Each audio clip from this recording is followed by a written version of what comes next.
Grace Martinez never imagined that defending a stranger would cost her everything she had. But on that humid September evening at Romano's Bistro, when she watched a woman humiliate a man in a wheelchair, something inside her snapped. The words that came out of her mouth would change 3 lives forever. Hers, his, and her 4-year-old son's. Before we dive into this incredible story, tell us in the comments which city you're watching from. I want to see how far this message of compassion travels around the world. And don't forget to subscribe and hit that notification bell, because stories like these remind us that one moment of courage can rewrite your entire destiny.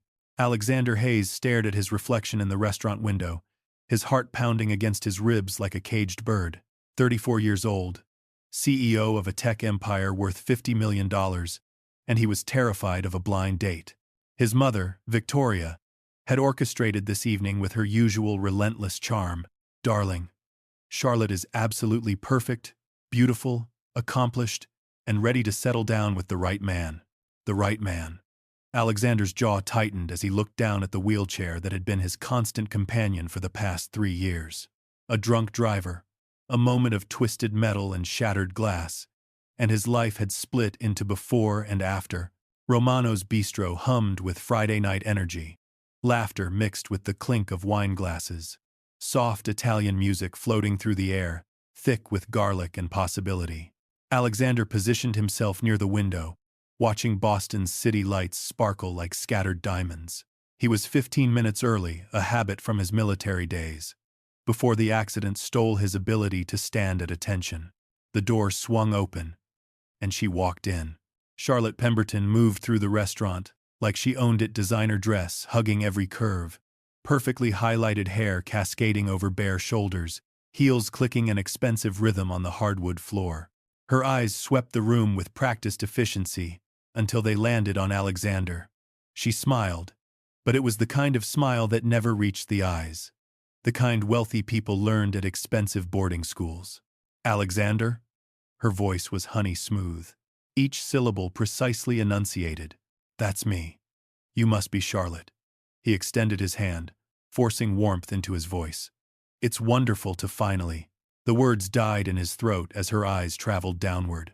The moment she saw the wheelchair, her expression transformed. The polished smile cracked like cheap porcelain, revealing something ugly underneath.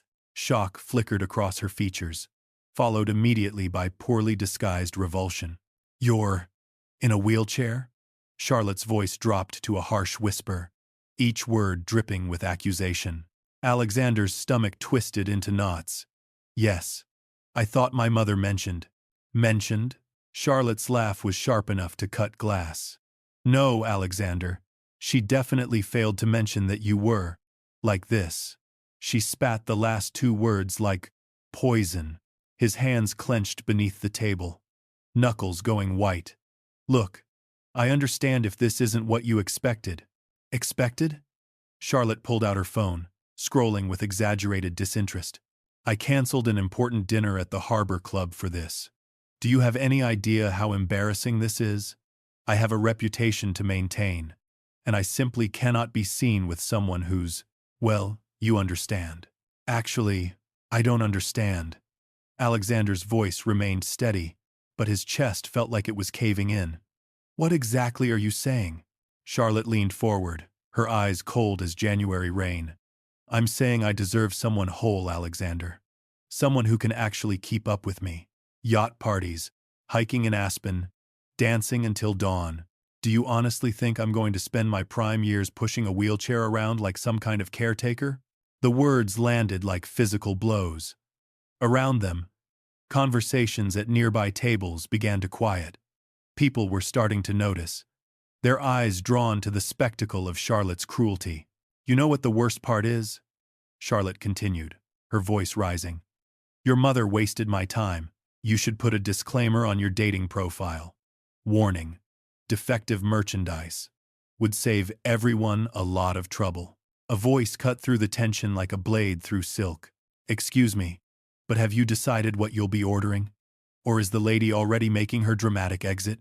Alexander turned to see a waitress standing beside the table, notepad clutched in one hand, her other hand planted firmly on her hip. She had chestnut hair pulled back in a messy bun, fierce green eyes that sparkled with barely contained anger, and an apron decorated with what looked like marinara sauce. Her name tag read, Grace. Charlotte's perfectly sculpted eyebrows shot up. I'm in the middle of a private conversation. Actually, I don't think you are. Grace's voice was steady, controlled, but there was steel underneath the surface. Because what I just heard wasn't a conversation. It was a character assassination. And I can't stand here and let it continue. Excuse me? Charlotte's face flushed crimson. Do you know who I am? Honestly, I don't care if you're the Queen of England. Grace took a step closer. I've worked at this restaurant for 3 years, and I've served everyone from homeless people who saved for weeks to afford one meal, to celebrities who tip in $100 bills. And in all that time, I've never seen anyone as cruel as you're being right now. The restaurant had gone completely quiet. Every eye was on their table. Charlotte stood abruptly, her chair scraping against the floor. How dare you speak to me like that? I could have you fired with one phone call. Go ahead and try. Grace's voice never wavered. But before you do, let me say something. That wheelchair? It doesn't define this man. You know what it does show? That he survived something. That he's a fighter. But your words just showed everyone in this restaurant exactly who you are. And honey, that's so much uglier than any disability could ever be. Charlotte's mouth opened and closed like a fish out of water. I'm not staying here to be insulted by some minimum-wage waitress. The door's right there. Grace pointed toward the exit with a serene smile. Don't let it hit you on your way out. Oh, wait. You'd probably sue the door for assault. A few people started clapping. Softly at first, then louder. Charlotte grabbed her designer purse, her face twisted with rage. You'll regret this, she hissed at Grace before storming out, her heels striking the floor in angry percussion. The restaurant remained silent for a heartbeat, then erupted in applause. Grace turned to Alexander, and her fierce expression melted into something softer. I'm so sorry you had to deal with that. Nobody deserves to be treated like they're less than human. Alexander found his voice, though it came out rough with emotion. You didn't have to do that. You could get in trouble. Some things are worth the risk. Grace shrugged, but her hands were trembling slightly. My manager's actually pretty great. And even if he wasn't, I couldn't just stand there and watch that. That woman destroy you with her words. Words have power. You know, they can build people up or tear them down. And I choose building. Thank you. The words felt inadequate, but they were all Alexander had. That was the kindest thing anyone's done for me in a long time. Grace's expression shifted, vulnerability flashing across her features. Look, I know what it's like to be judged for things you can't control. I'm a single mom working 2 jobs to keep a roof over my son's head. People look at me and see failure, like I made some terrible choice. But you know what? My son Oliver is the best thing that ever happened to me. And anyone who can't see my worth because of my circumstances doesn't deserve to know me. She paused, seeming surprised by her own honesty. Sorry, I don't know why I just told you all that. Don't apologize. Alexander smiled. A real smile this time. I think you just gave me the best therapy session I've had in 3 years. Well, therapy's expensive. Dinner's on the house tonight. Consider it my prescription for what that awful woman just put you through. Grace pulled out her notepad. Now, what can I get you? And don't say you lost your appetite. After defending someone's honor, I work up quite a hunger.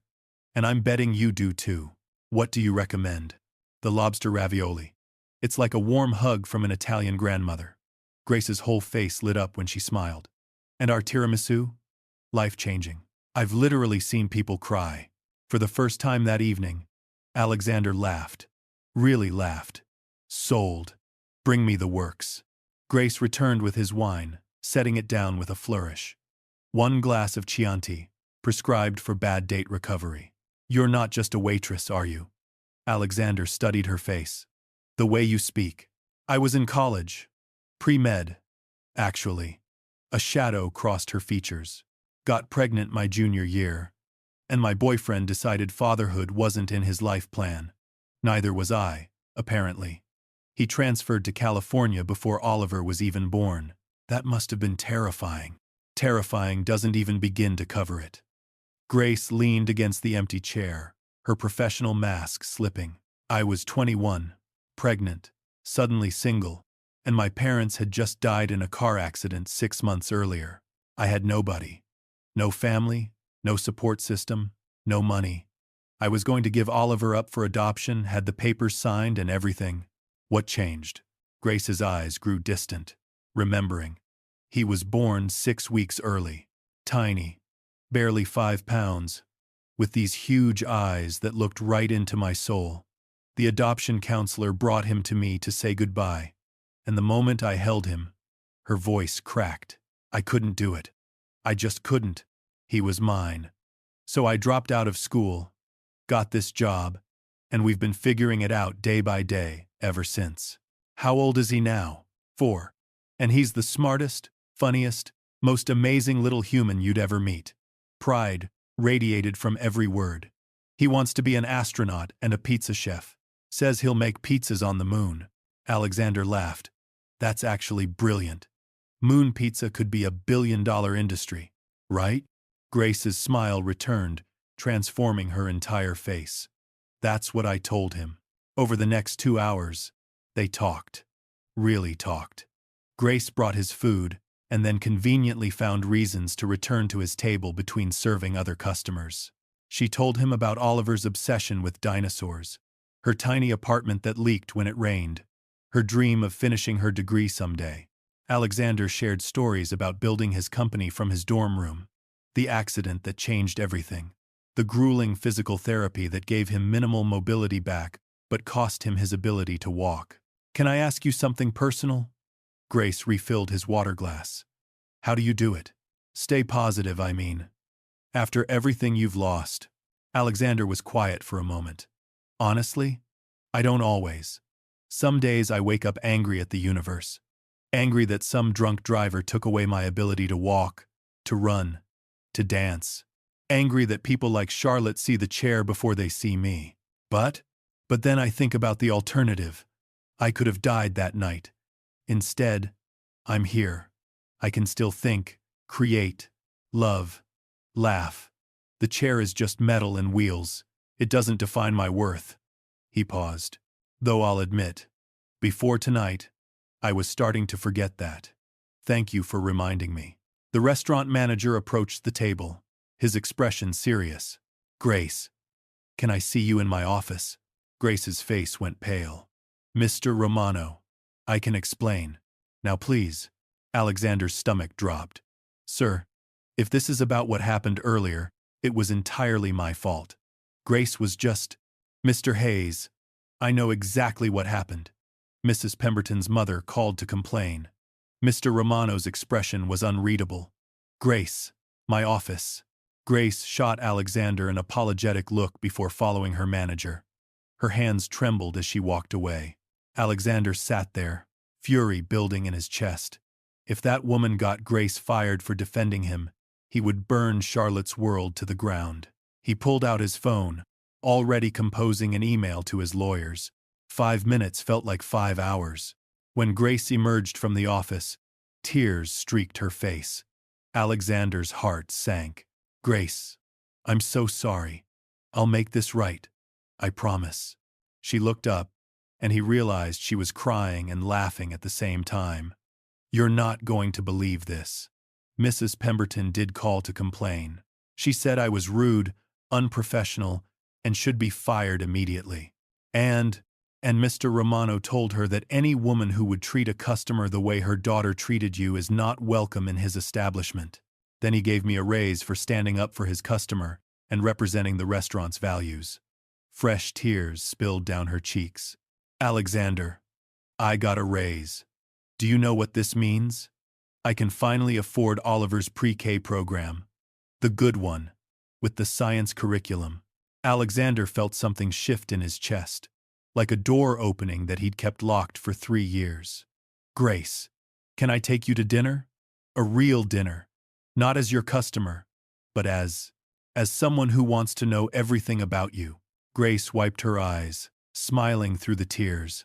I work double shifts, 6 days a week. I have a 4-year-old who thinks 6 a.m. is sleeping in. I haven't had a new dress in 2 years, and my car makes a sound like a dying whale. You sure you want to sign up for all that? More sure than I've been about anything in a long time. Then yes. Yes. I'd love to have dinner with you.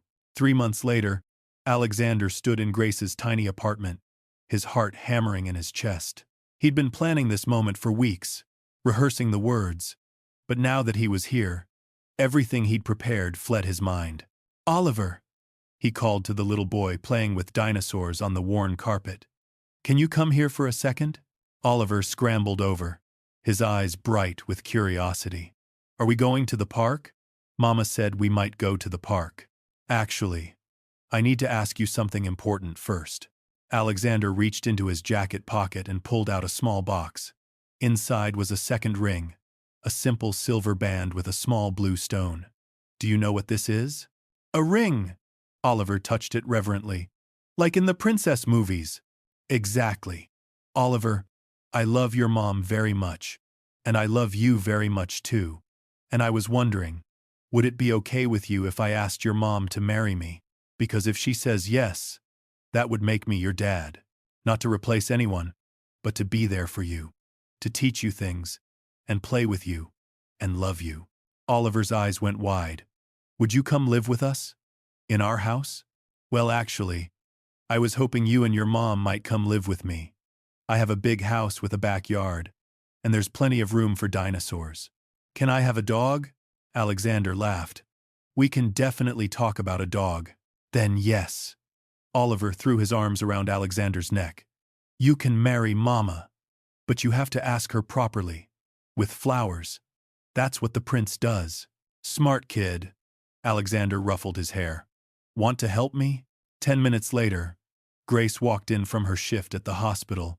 She'd recently started a part-time position in their physical therapy department, working toward her dream of finishing her degree. She stopped dead in the doorway. The tiny apartment was transformed. Candles flickered on every surface. Rose petals created a path from the door to the living room. And there, in the center of it all, was Alexander, with Oliver standing beside him holding a bouquet of wildflowers almost as big as himself. "What is all this?" Grace's voice trembled. "Mama!" Oliver bounced with excitement. "It's a surprise, but I can't tell you what it is, because that would ruin it." Alexander wheeled forward, his eyes never leaving Grace's face. "Grace Martinez, 3 months ago, you defended me when you had absolutely no reason to. You risked your job, your income, everything for a stranger. That moment showed me who you are at your core. You're brave, compassionate, fierce, and you see people for who they really are." He reached out and took her hand. "These past 3 months with you and Oliver have been the happiest of my life. You've shown me that my worth isn't measured in what I've lost, but in what I can still give. You've made me feel whole again, Grace. Not because you fixed me, I'm not broken, but because you see all of me and love all of me." Tears were already streaming down Grace's face. "Alexander, let me finish." He smiled, pulling out the small velvet box. "I know this is fast. I know we haven't known each other long. But when you know, you know. Grace, will you marry me? Will you let me be your partner, your best friend, Oliver's father? Will you build a life with me?" Grace looked at the ring, at Alexander, at her son bouncing with barely contained excitement. 3 months ago, she was drowning in debt, working herself to exhaustion, wondering how she'd ever give Oliver the life he deserved. Now she was standing in a room full of candlelight and roses, being asked to marry a man who loved her son as much as she did. "Yes," she whispered, then louder. "Yes, yes, I'll marry you." Oliver shrieked with joy, jumping up and down. "I'm getting a dad! I'm getting a dad!" Alexander slipped the ring onto Grace's finger, a simple but elegant diamond that caught the candlelight. Then he pulled out the second box and opened it for Oliver. "And this is for you, buddy, because you're part of this family too." Oliver stared at the ring with wonder. "For me? For you?" A promise that I'll always be here for you, no matter what. Grace pulled them both into her arms, crying and laughing at the same time. Her son, her love, her future, all wrapped in this perfect, impossible moment. 6 months later, Grace stood in the physical therapy room at Hayes Medical Center, the new wing Alexander had built and named after his late father. She wore scrubs now instead of a waitress uniform, and the name tag over her heart read, Grace Hayes, PT intern. She was supervising Alexander's session, watching as he gripped the parallel bars with white-knuckled determination. Sweat dripped down his face. His legs trembled with effort. But he was standing, and more than that, he was taking steps. That's it, Grace encouraged, her professional voice barely hiding her emotion. One more. You can do this. Oliver sat cross-legged on the floor, watching his dad with wide eyes. You're doing it, Daddy. You're walking. Alexander took another shaky step. Then another. His face was red with exertion, every muscle in his body screaming. But he didn't stop. 6 steps. 7. 8. When his legs finally gave out, Grace was there to catch him, guiding him back to the wheelchair. But they were both crying happy tears. Did you see that? Alexander gasped. Did you see? I saw. Grace kissed his forehead. You're amazing. You know that? We're amazing, he corrected. All 3 of us. The wedding took place in early May, in the garden of Alexander's now their home. The house had been modified to be completely accessible, with ramps and wider doorways, but also with a yard big enough for Oliver to run and play with Rocket, the golden retriever puppy they'd adopted. Grace walked down the aisle in a simple white dress that made her look like a queen. Oliver walked beside her in his tiny suit, carrying the rings on a pillow and taking his job very seriously.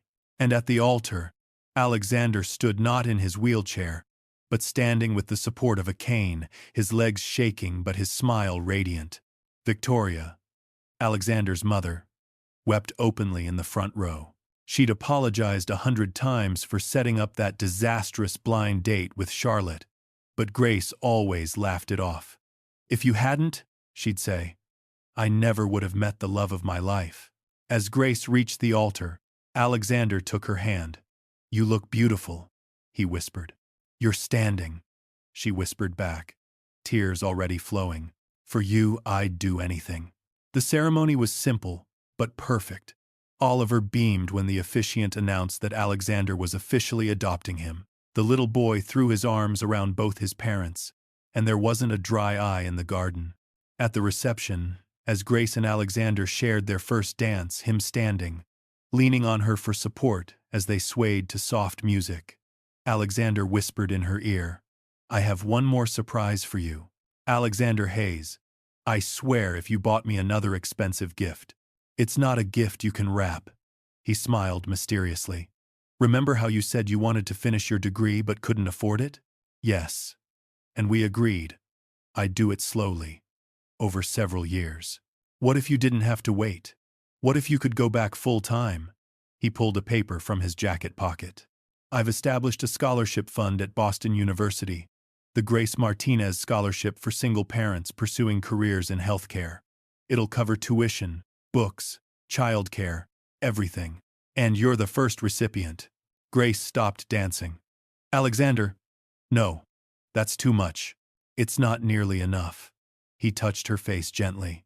You gave up your dreams to give Oliver a better life. Now let me help you reclaim those dreams. You're going to be an incredible physical therapist, Grace. And this way, you can start this fall. Fresh tears spilled down Grace's cheeks. I don't know what I did to deserve you. You stood up for a stranger when no one else would.